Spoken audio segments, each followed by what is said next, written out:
This is a renal physiology tutorial presented by the SHL TV with reference Choroidal Laws of Physiology by Agamemnon Despopoulos and Stefan Sebernat. Hello, in this tutorial we're going to see the acid-base regulation of the kidney. So we have the hydrogen, so we are going to visualize how the hydrogen ion are going to be secreted inside the body. So it's going to start at the level of proximal convoluted tubules. So we have at the level of proximal convoluted tubules, we have secretion of hydrogen ion, and also we have at the intercalated A cells and the intercalated B cells, you can have secretion of hydrogen ion. So now let's start at the level of proximal convoluted tubules. At the level of proximal convoluted tubules, you have first this sodium ion, potassium ion, antiporter. So the both the sodium ion, hydrogen carbon ion, syn-porter. The hydrogen carbonate ion is going to be formed due to this part here.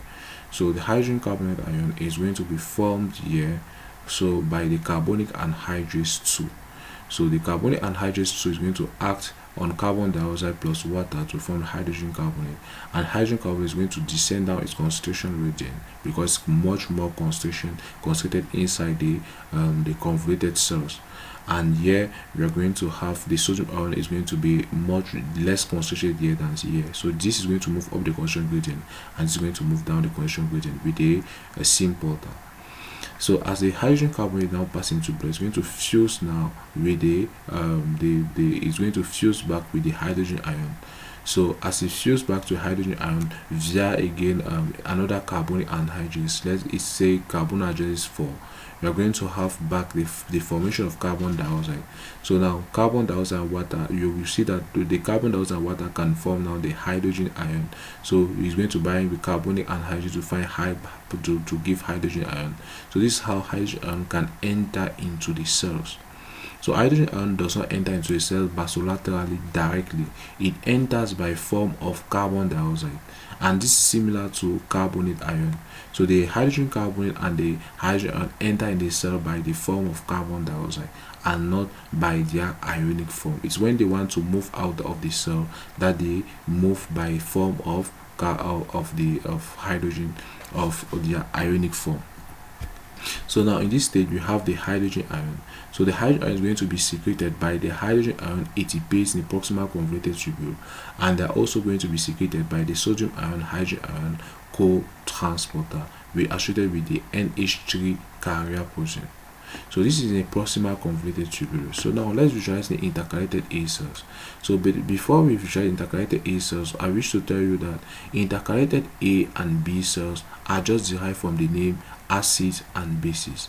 So the type A intercalated cells are just there to reduce the acidity of blood, while the type B intercalated cells are used to reduce the basicity of blood.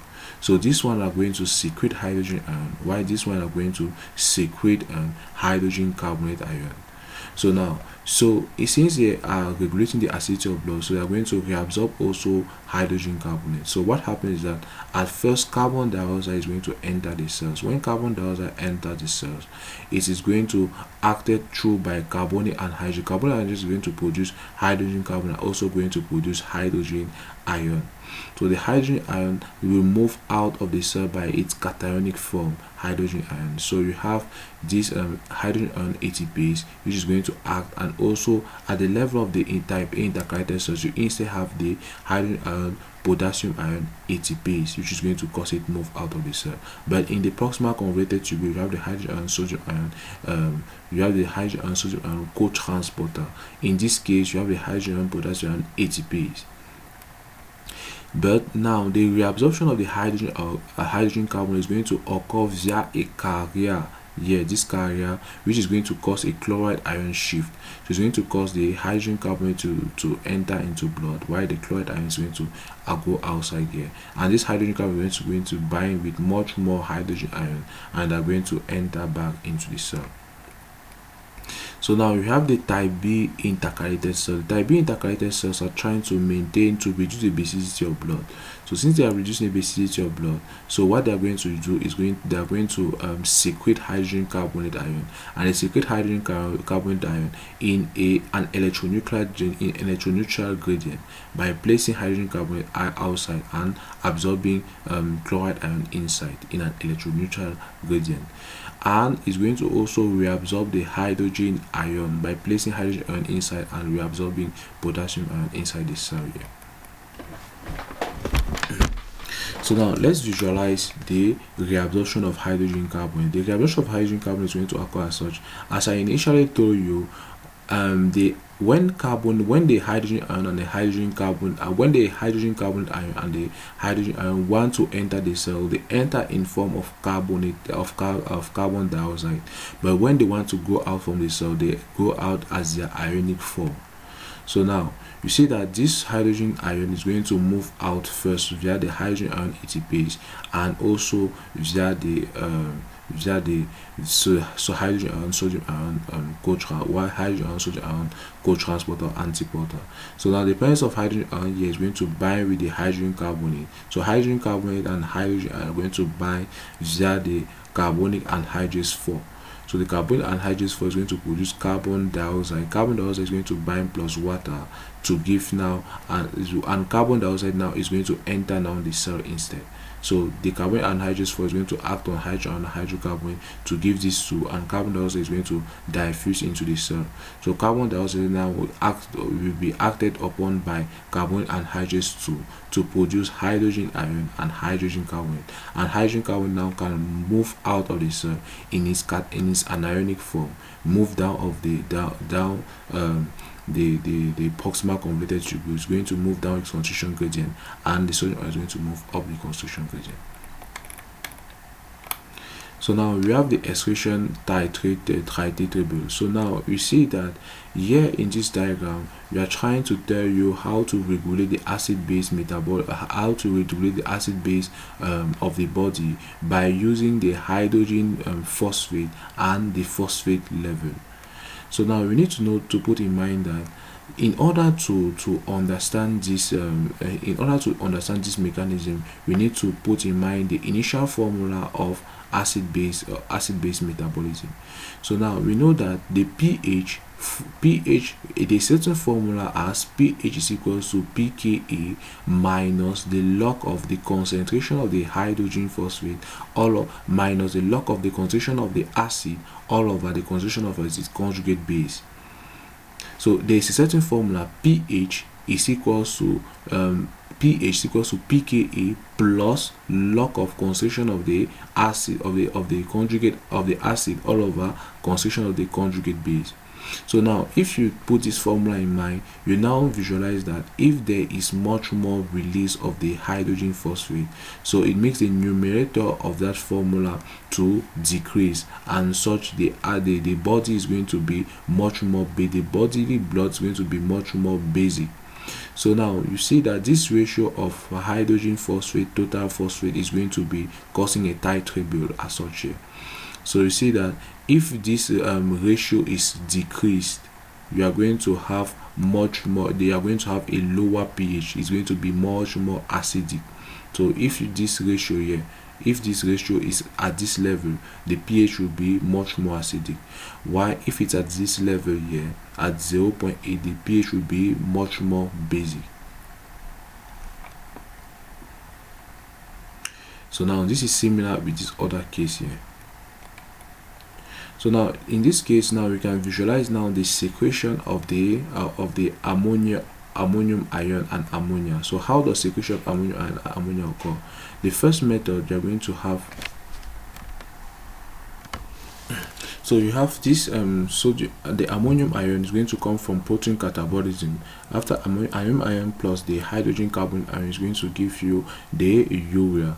So this is one method of secretion of ammonium ion by the method of urea secretion. So we also have another method by direct ammonium ion. Direct ammonium ion is going to be processed. You see that glutamine, you are going to have glutamate plus the ammonium ion is going to produce glutamine, and glutamine is going to go into the kidney. So glutamine is filtrated into the kidney, and glutamine is going to be filtrated at the level of the kidney, and is also going to pass at the level of the blood of the kidney in the peritubular capillaries when it's not filtrated. So you have this glutamine. This glutamine here is going to, which has been filtrated, is going to enter back into the cell when the sodium ion is moving down its concentration gradient here. So the glutamine is going to enter the cell, and the glutamine here is going to enter the cell. Here sodium ion is going to move up the concentration here, and here is going to move still up the concentration gradient. So you have this one here. They are going to enter now into the mitochondrion of the cuboidal cells of the proximal convoluted tubules, and then you are going to act upon by glutaminase enzyme. Glutaminase enzyme is going to produce back the ammonium ion, and it's also going to produce this glutamate that was here. So glutamate here is now going to be acted upon by the glutamate dihydrogenase, and glutamate dihydrogenase is going to produce now alpha ketoglutarate 2 ion and also another ammonium ion.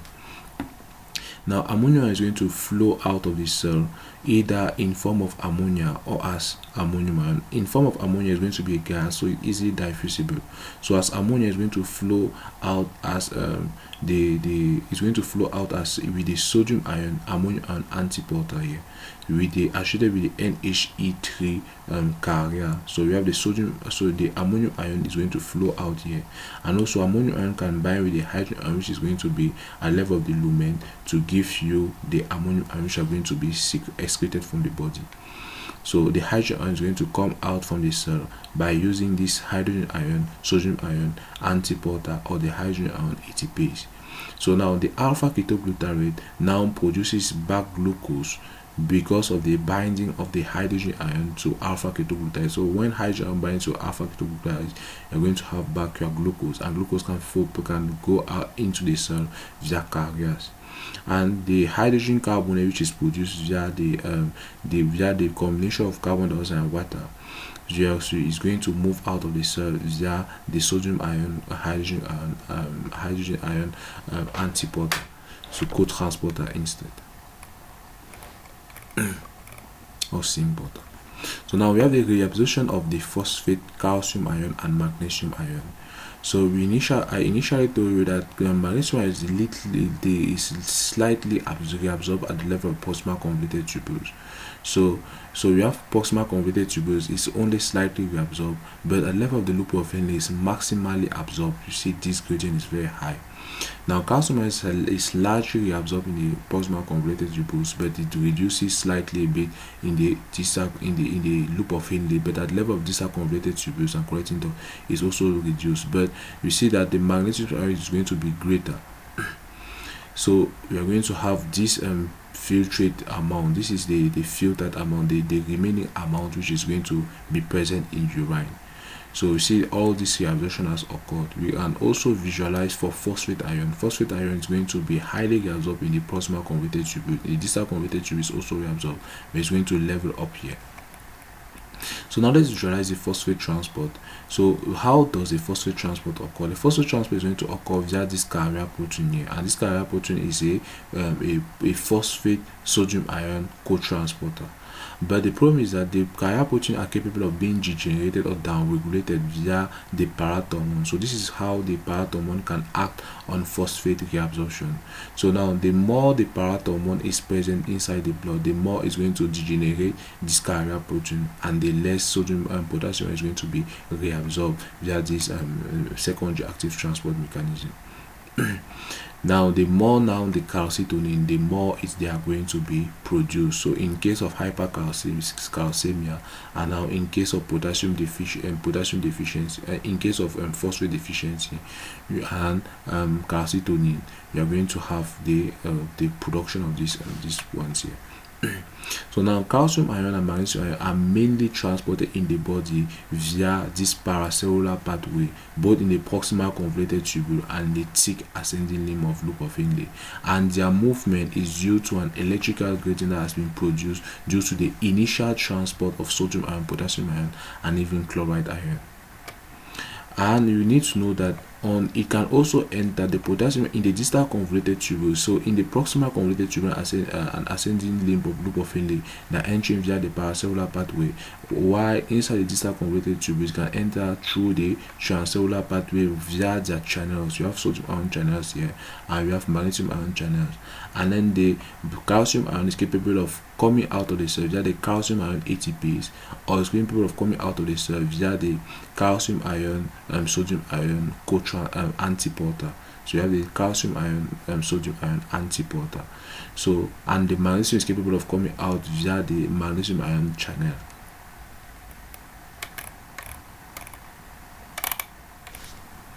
So now let's visualize now the regulation of extracellular potassium concentration. So this is how extracellular potassium is regulated. So you have potassium, you have dietary uptake. We see that there is insulin. So insulin increase in case of dietary uptake of potassium, and insulin is going to increase. So you have potassium is going to also cause epinephrine to increase, aldosterone is going to increase. So now epinephrine, insulin, and aldosterone, all these, when you take dietary uptake of potassium, all these are going to cause the activation of the sodium and potassium ATPase. This is going to cause the sodium ion to enter the cell, and the channel protein is only going to minimally allow the potassium to flow out of the cell. So you see the maintenance of sodium ion intracellularly will be up to 150 millimoles per liter, while the maintenance of extracellular potassium is going to be less because of this action here. It's actively pumped in potassium inside the cells. So the maintenance will be only equals to 3.5 to 4.8 millimoles per liter. So now if you have aldosterone, you have this activation, and you also have the activation of these channels here, so more are going to be released. So you are going to have the excretion effect of potassium. So now let's visualize the resorption and secretion of the potassium in the kidney. So potassium is reabsorbed by this pathway, the paracellular pathway. Is also reabsorbed via this other pathway. The potassium can enter here via channels, and then enter here via channels too. So now let's visualize. Now you see that it can pass through the electrical gradient, and can have a concentration gradient. So in the thick ascending limb, it's going to pass through the paracellular pathway, and it's going to pass up through here. With that, this one here is going to be the you have a potassium channel, which is going to cause in enter and going out. So now let's visualize the secretion of potassium. The secretion of potassium is going to occur mainly at the principal cells of the distal convoluted tubule and the connecting dot, the principal cells. So you have the sodium ion reabsorption. The sodium ion and potassium ATPase is going to put the sodium ion inside the cell and potassium outside the cell. Potassium is going to move out the channel here. So you have here again the secretion of potassium mainly is going to occur in the type A intercalated cells. So where you are going to have the hydrogen ion moving out, this is going to be the reabsorption instead of the potassium is mainly occur in the type A intercalated cells, where you have the movement out of the hydrogen ion and movement in of potassium ion via the hydrogen ion potassium ATPase. So the potassium is going to enter now in the cell via the potassium channel. So you can move again inside here via the sodium ion, potassium ion, so potassium ATPase here. So factors affecting the secretion and excretion of potassium ion. So we have potassium ion uptake. So all this acidosis is capable of inhibiting like potassium in plasma. So potassium uptake is going to increase the plasma level of potassium, while acidosis is going to inhibit the increase in potassium in blood. So you have sodium ion uptake, we have extracellular volume, we have aldosterone. So sodium ion is going to increase extracellular volume, is going to increase aldosterone, but aldosterone is going to inhibit potassium ion, is going to increase potassium secretion. So this potassium is also going to activate the aldosterone. So you have this, and you have sodium ion reabsorption in collecting duct is going to increase with associated potassium ion secretion. So all these methods are for the factors involved in secretion and excretion of potassium ion. So now the factor affecting the secretion effect and degradation effect of aldosterone. So how does aldosterone occur? So aldosterone is going to be produced due to adenocorticotrophic hormone acting on the zonal glomerulosa. So when the zonal glomerulosa is acting upon, you are going to have the aldosterone which are being produced. The atropeptin, angiotensin are also going to involve in this process of production of aldosterone. Due to the reduction in blood pressure, renin increase is going to activate the RAS system, which is going to produce aldosterone. And aldosterone have the ability of now causing the secretion of potassium ion and then the reabsorption of the sodium ion. So this is going to pass into the system of the body, and this is going to be secreted. So we have also the degradation, the glucuronation. Now you have excretion of bile in the fecal material. So aldosterone also causes the excretion of bile in the fecal material. So you have all this again. So now this aldosterone main function now is going to try to maintain, to make sure that the blood volume increase and make sure that the blood pressure comes back to normal. And in case also of hyperkalemia, aldosterone is also secreted. So from here we have visualized the main thing which were involved now inside the renal physiology. We also have slightly the juxtaglomerular apparatus, which is involved in the regulation of the blood pressure. The juxtaglomerular apparatus is the one which is mainly having the renin cells. So when you have the afferent arterioles here, so at the level you have afferent arterioles between the macula, these are the distal convoluted tubules. So the cells which are located between the distal convoluted tubules and this part here, the afferent cells, the cells which are located between distal convoluted tubules and the efferent cells of the even the Bowman capsule are going to be the Purkinje cell. All this apparatus here is going to be juxtaglomerular apparatus. The juxtaglomerular apparatus is going to be located all at this location here between the Bowman capsule and the distal convoluted tubule here. So all this portion is going to be juxtaglomerular apparatus.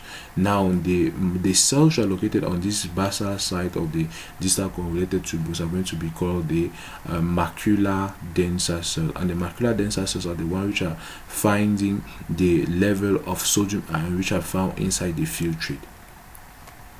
So we have all these juxtaglomerular apparatus now, and these juxtaglomerular apparatus are now capable of activating the RAS system when the blood pressure and the plasma volume has reduced. So after the activation of RAS system, you see that the renin is going to act on the angiotensinogen to produce angiotensin 1. So now the angiotensin 1 is going to flow in blood now to move at the level of the lungs, where angiotensin converting enzyme is going to act on. So you have first this angiotensinogen, you have renin acting on angiotensinogen. So it's going to remove all these peptides here. So we have 11, 12, 13, 14 peptides going to amino acid are going to remove. Now we are going to have angiotensin 1 acting on converting enzyme. We are going to have 1, 2, 3. It's going to remove the 9 and the 10th histidine and leucine amino acid. So you are going to have the remaining this amino acid here. As per again, you have the remaining amino acid here. You have aspartate, arginine, valine, tyrosine, isoleucine, histidine, proline, and phenylalanine. So you have all these other amino acids you are going to now make up angiotensin 2, and angiotensin 2 now is inhibiting back the renin system. We have normalization of blood pressure, also inhibiting the renin system. Angiotensin 2, what causes general vasoconstriction in order to increase back the blood pressure to normal. It causes the adrenal cortex to secrete aldosterone, which is going to cause the degradation of salt. It also causes the test to increase, the glomerular filtration rate to decrease in order to prevent blood from moving out, and also cause craving for salt. You want to eat salt. So from here we have visualized all the different things which were involved in the renal physiology, and we say thanks for your kind attention. Please don't forget to like and subscribe for Science Makers. Thank you.